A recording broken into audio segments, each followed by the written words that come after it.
அரசு மதுபான கடையில் காலாவதியான மதுபானம் குடித்த ஒருவர் வயிற்றுப்போக்கு ஏற்பட்டு அரசு மருத்துவக் கல்லூரி மருத்துவமனைக்கு சிகிச்சைக்காக அனுமதிக்கப்பட்டுள்ள சம்பவம் மதுப்பிரியர்களிடையே அதிர்ச்சியை ஏற்படுத்தியுள்ளது.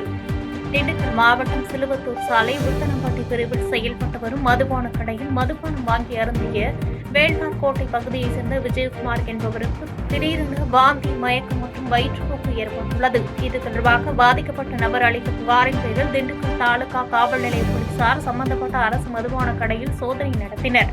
அப்போது காலாவதியான மதுபான பாட்டில்கள் விற்பனைக்கு இருந்தது தெரியவந்த நிலையில் காவல்துறையினர் அதனை அகற்றினர். மேலும் டாஸ்மாக் அதிகாரிகள் காலாவதியான சரக்குகள் குறித்து சம்பந்தப்பட்ட டாஸ்மாக் கடையில் நேரில் சென்று ஆய்வுகள் மேற்கொண்டனர்.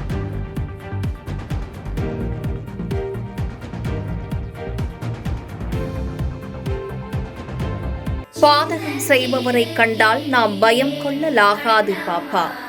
மோதி மிதித்துவிடு பாப்பா, அவர் முகத்தில் உமிழ்ந்துவிடு பாப்பா. அண்மை செய்திகளை உடனுக்குடன் தெரிந்து கொள்ள இணைந்திருங்கள் எம் நாடு தொலைக்காட்சியுடன்.